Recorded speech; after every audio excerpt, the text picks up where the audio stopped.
عسلامة، مرحبا بكم، أهلا وسهلا بكم من الناس اللي تتابعوا فينا تتفرجوا فينا وتسمعوا فينا. مرحبا بكم في الحلقة الأولى من لا سيري دي مينوت ميشيل فوكو، اون سيري حبيناها تكون قريبة منكم انتوما لي بارون وقريبة من صغيراتكم. لو جروب سكولير ميشيل فوكو يعيشكم les coulisses de cette expérience d'apprentissage et d'épanouissement زايدة tout au long de ces capsules اللي باش تتابعوهم معنا خلال الصيفية هذية. معكم ندى منصور وفرحانة برشا انكم بحذايا، وفرحانة أكثر بحضور ضيفتي الأولى مدام سعاد بوجميل، ديريكتريس دو ليكول بريمير au groupe scolaire ميشيل فوكو. أهلا وسهلا بك. ميرسي نادية، مرحبا. يعيشك. شكرا انكم حليتوا لنا بيبانكم واستقبلتونا. نحن توا موجودين في البيبليوتيك نتاع لو جروب سكولير ميشيل فوكو. اون انرجي تري تري بيل، والانرجي اللي بوكو بلو بيل عندك انت مدام سعاد. Alors madame Souad, c'est une amie, c'est une maman, c'est une enseignante, plusieurs casquettes. احكينا شوي على روحك. Madame Souad, c'est une ancienne enseignante et c'est une maman à la base. D'ailleurs, mes élèves, même les tout petits, ils disent notre deuxième maman. Oui. Ou la حقيقة, des fois, je suis... يوصلوني لين أنا نبكي tellement je suis émue. وقت اللي في la fête des mères, je reçois des cadeaux. Je reçois des gâteaux pour fêter la fête des mères avec moi. Oui, c'est gratifiant quand même. انك تحس حاجات من النوع هذا. Oui. Pour moi, c'est un milieu là où personnellement je me trouve. Donc je ne me vois pas ailleurs, je ne me vois pas en dehors de cet environnement, ce milieu-là, là où il y a les enfants. Les enfants, c'est les êtres vivants qui ne peuvent pas être hypocrites. Oui. Donc s'il y a vraiment, si on sent un sentiment, on est sûr que c'est sincère. Les adultes, malheureusement, on porte des masques parfois. Exactement. Des fois, on est obligé. Des fois, il y a des gens qui sont hypocrites à la base, donc on laisse de côté. Mais par rapport aux enfants, c'est toujours la sincérité. Si un enfant, il aime ou il n'aime pas. Oui. Et ça, on peut le sentir. Oui, c'est l'amour sincère que vous recevez de ces enfants. Oui, oui, franchement, oui. C'est pour cela que je dis toujours, le jour où je ne pourrai plus me mettre debout à 8 heures du matin pour accueillir mes élèves, le jour où je ne pourrai plus danser avec mes élèves, je quitterai ce milieu, je quitterai ce travail. Un amour, une passion pour ce travail et un rôle, خلينا نقولوا فيه plusieurs rôles. Vous êtes la directrice de l'école primaire au groupe scolaire Michel Foucault. En quoi consiste ce rôle? C'est de la répartition de vos tâches? Comment ça se passe une journée de Madame Souad? Bon, ma mission, c'est d'accompagner mes élèves, les équipes pédagogiques pour offrir un enseignement de qualité où chaque enfant peut s'épanouir et réussir. Oui. Donc ma journée commence à 8 heures du matin, pratiquement comme tout le monde. Bon, pratiquement c'est avant, un petit peu avant, me préparer pour être devant. Tahit l'Alam, bien évidemment. Non, Tahit l'Alam, c'est 8h20. 8h20. Mais on commence l'accueil des élèves à partir de 8h. D'accord.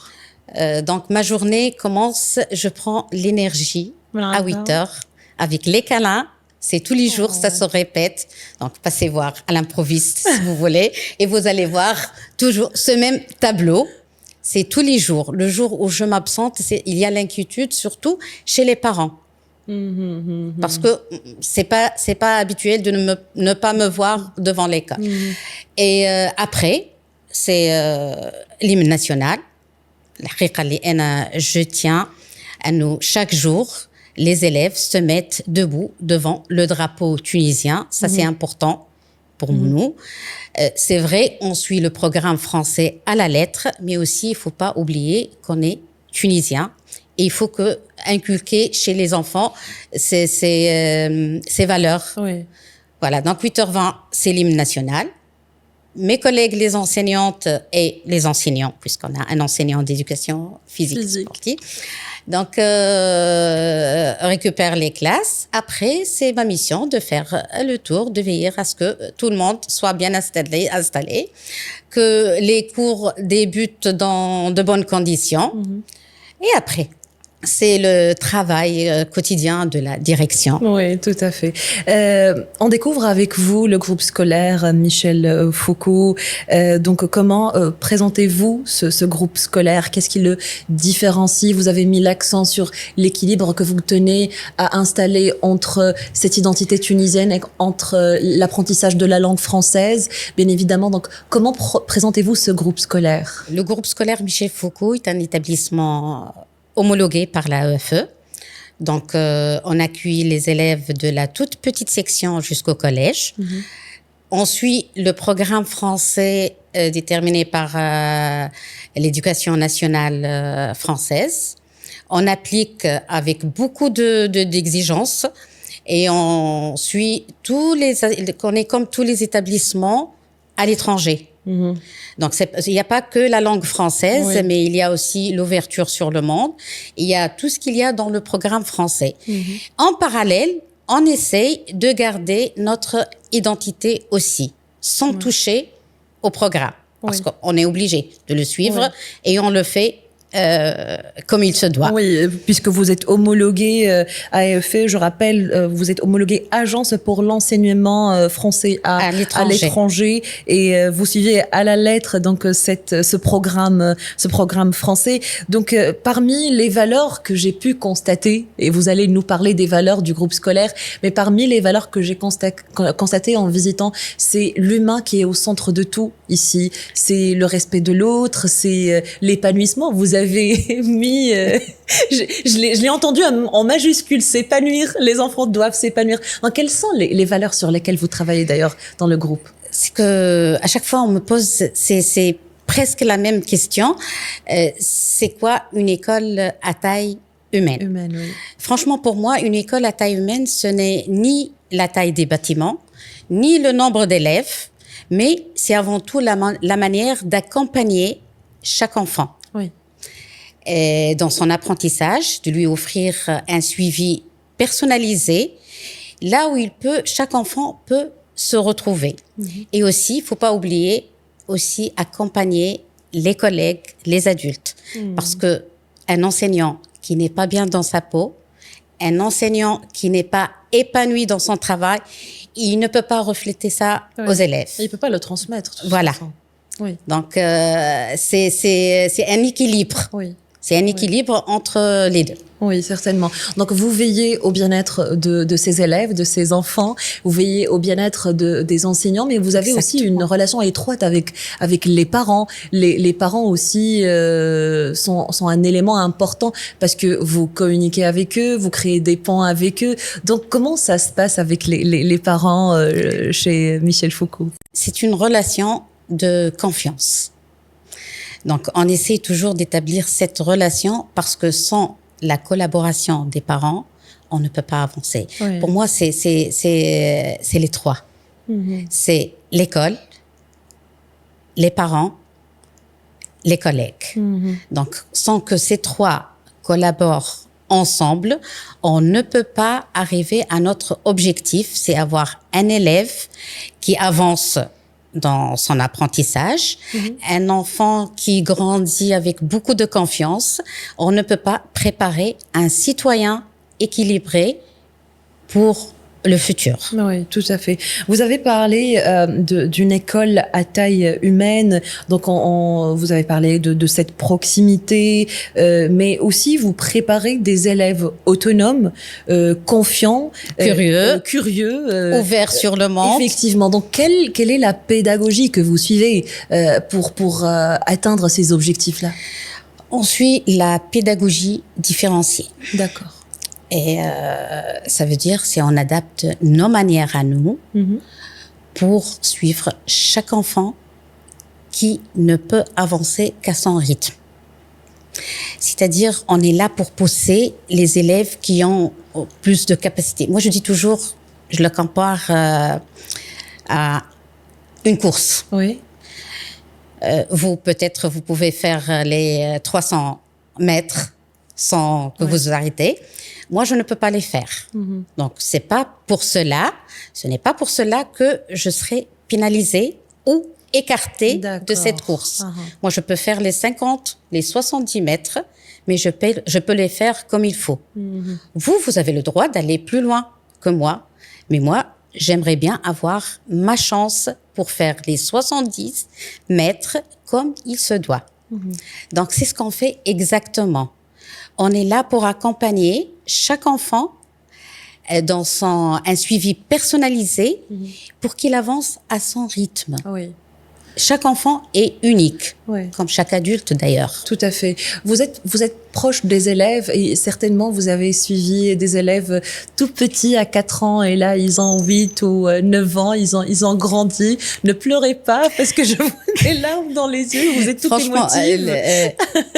La fête de cette année c'était une fête un peu spéciale.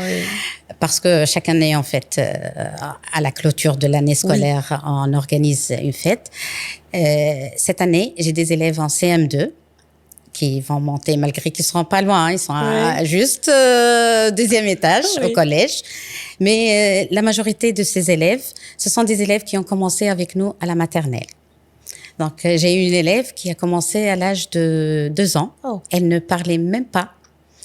Et là, je l'ai vu grandir devant moi. Pardon. Mais au contraire, on ressent cette fierté et cet amour, c'est sincère. Pour moi, c'est comme si un détachement, c'est pas évident. Donc, je l'ai vu grandir. C'est comme ta fille qui grandit. Oui. C'est bien ça. Et il y a d'autres élèves aussi qui ont commencé en GS, en CP, qui ont passé 5 ans. C'est vrai, on remarque l'évolution. On regarde devant nous un enfant qui grandit. Il grandit parce que l'enfant, il passe, pendant l'année scolaire, il passe la majorité du temps à l'école. Oui. Cette aventure, ils grandissent, ils deviennent des ados peut-être, mais ils gagnent des expériences tout au long de ces années. Donc, quelle différence peut-être avez-vous observé avant et après Michel Foucault? Quelles sont les valeurs que vous voyez aujourd'hui dans vos élèves? Quelles sont les qualités que ces élèves ont en tant qu'humains et en tant qu'élèves académiquement parlant? Commençons par la confiance en soi. On essaye toujours de mettre tous les moyens pour qu'un enfant grandisse, évolue avec beaucoup de confiance. Comme valeur aussi, on travaille beaucoup sur la tolérance. Accepter l'autre, accepter la différence. D'ailleurs, on a des élèves qui ont des besoins particuliers. Et on a essayé, ou j'estime qu'on a réussi, on peut pas dire à 100%, pas dire, mais à 98% pour être modeste, à instaurer ce climat de confiance, ce climat de tolérance, ce climat là où moi, mon objectif, c'est que aucun enfant le soir ne rentre avec un pincement. Un enfant qui a été discriminé ou un enfant qui a été mal traité par ses camarades. On sait très bien que les enfants, des fois, ils font pas attention à leurs propos. Ils sont maladroits. Exactement. Nous, on est là à travailler à faire sortir ces bonnes qualités qui sont à l'intérieur, dans chaque être humain et chez l'enfant spécialement. On travaille beaucoup sur les clubs. Les clubs pendant la pause méridienne. Ce n'est pas pour calmer les enfants. Pour moi, non, c'est pas ça le but. C'est que quand on a un élève, après avoir passé 4 heures en classe, il descend à la cantine, il mange et après il rejoint un club. Dans les clubs, il y a le groupe. Le travail en équipe, quel que soit. Donc, on a des clubs de Zumba, là où les élèves dansent ensemble. Voilà, s'éclatent. Ils peuvent être en duo. Il y a un club de sport collectif aussi. C'est un sport qui nous apprend la discipline. Oui, tout à fait. respecter l'autre dans le jeu. Oui. Il y a l'art-thérapie aussi qui aide les élèves un petit peu, voilà, se détendre, à s'exprimer. Oui. Autrement, avec les couleurs, oui. l'art. On a le jeu d'échecs aussi qui fait réfléchir. C'est un jeu qui se fait à deux aussi. Oui. Donc, il y a l'art street aussi où l'enfant peut avoir un espace. Ouais. C'est pas évident de donner un espace, un mur là où l'enfant peut s'exprimer comme lui il le voit. Et nous, on est là pour encadrer, pour essayer toujours d'être l'adulte, pas l'adulte qui surveille, mais l'adulte qui est au milieu de ce groupe. Et qui accompagne.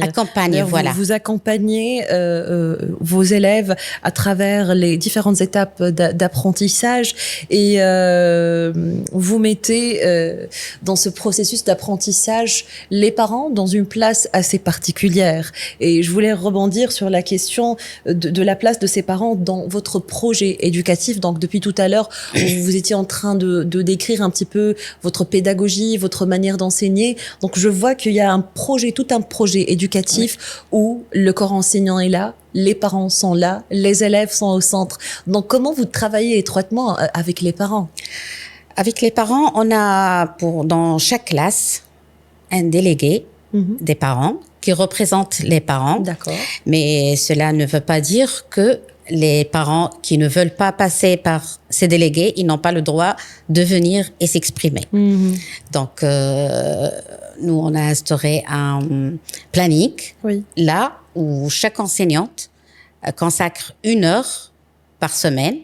Elle est là, à l'école, elle n'a pas classe, mais elle est disponible pour recevoir les parents.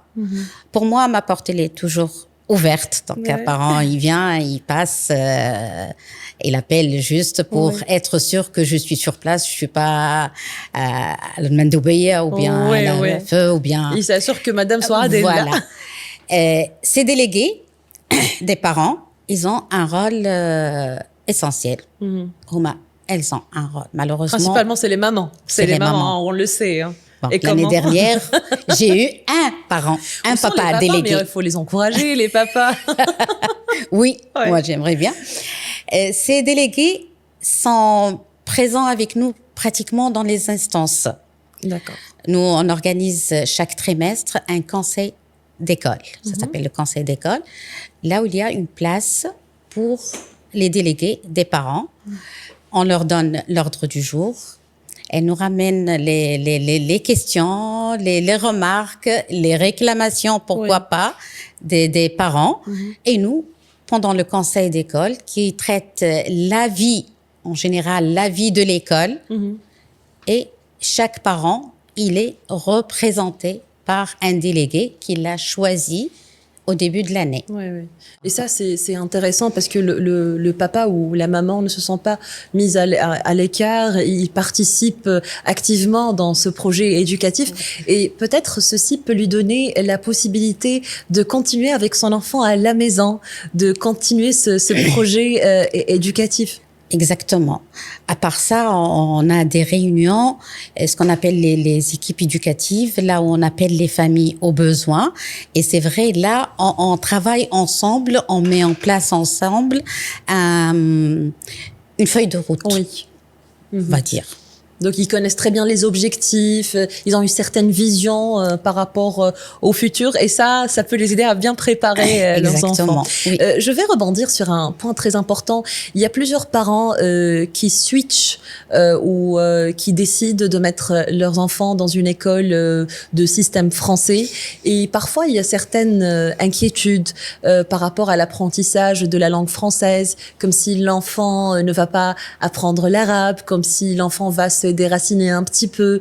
Quelle est votre réponse par rapport à ces inquiétudes? Quelle est la formule que présente aujourd'hui le groupe scolaire Michel Foucault pour avoir cet enfant avec cet équilibre? Il est enraciné dans ce pays, mais il maîtrise plusieurs langues à la fois.